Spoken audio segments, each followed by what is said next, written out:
নমস্কার, দি path of সাই চ্যানেলে আপনাদের সকলকে স্বাগত জানাই। আমি প্রিয়াঙ্কা। অবশ্যই কিন্তু চ্যানেলটি সাবস্ক্রাইব করতে ভুলবেন না।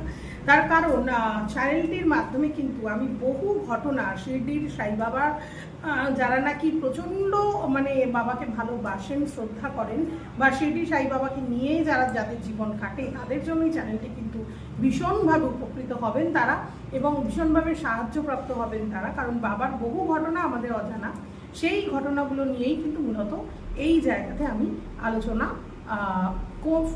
করছি মূলত। তো সুতরাং সাবস্ক্রাইব করতে ভুলবেন না, শেয়ার করতে ভুলবেন না, কমেন্ট সেকশনে জানাবেন। বাবার এই মুহূর্তে শিরডিতে যেখানে সমাধি মন্দির, আমরা অনেকেই শিরডি গেছি, আমরা জানি সেই জায়গাটা কিন্তু মূলত বাবা নিজে হাতে তৈরি করেছিলেন। কিভাবে তৈরি করেছিলেন শুনুন। যখন তার অল্প বয়স, অর্থাৎ বাবার যখন একদম অল্প বয়স ছিল, তরুণ বয়স, সেই সময় কিন্তু বাবা একেবারে পালোয়ানদের মতন পোশাক পরতেন। বাবা কিন্তু কখনো চুল কাটতেন না, যার জন্য বাবার ওরকম একটা খোপা বাঁধা ছিল মাথায়, ঠিক আছে।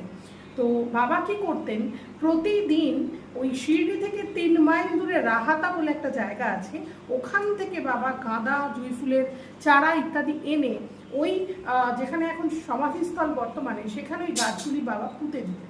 এবং ওখানে ওয়ামান তাতোয়া বলে একজন লোক ছিলেন, একজন ভদ্রলোক ছিলেন। তিনি কি করতেন, বাবাকে প্রতিদিন 2টো করে মাটির ঘড়া দিতেন, যেটা কিন্তু আগুনে সেকা ছিল না।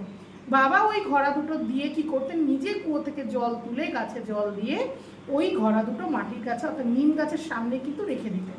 যেহেতু সেকা ছিল না, তাই জন্য ওগুলো গলে যেত। পরের দিন ওয়ামান তাতোয়া কিন্তু আবার বাবাকে 2টো ঘড়া দিতেন জল তুলে গাছে জল দেওয়ার জন্য। এই যে প্রক্রিয়াটি 3টে বছর ধরে কন্টিনিউ চলে।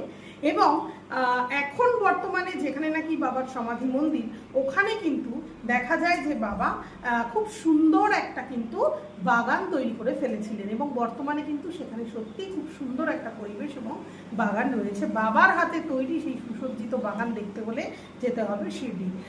কেমন লাগলো আজকে এই অধ্যায়ের এই টপিকটা, অবশ্যই কমেন্ট সেকশনে জানাতে ভুলবেন না। যারা বাবাকে ভালোবাসেন তারা অবশ্যই মনে মনে সারাদিন 108 বার বলবেন ওম সাইরাম। দেখুন না জীবনটা কত সুন্দরভাবে কাটবে। দেখুন না, বাবা এসে আপনার হাত ধরবে, আপনার সমস্ত বিপদে আপদে বাবা এসে আপনাকে উদ্ধার করবেই করবে।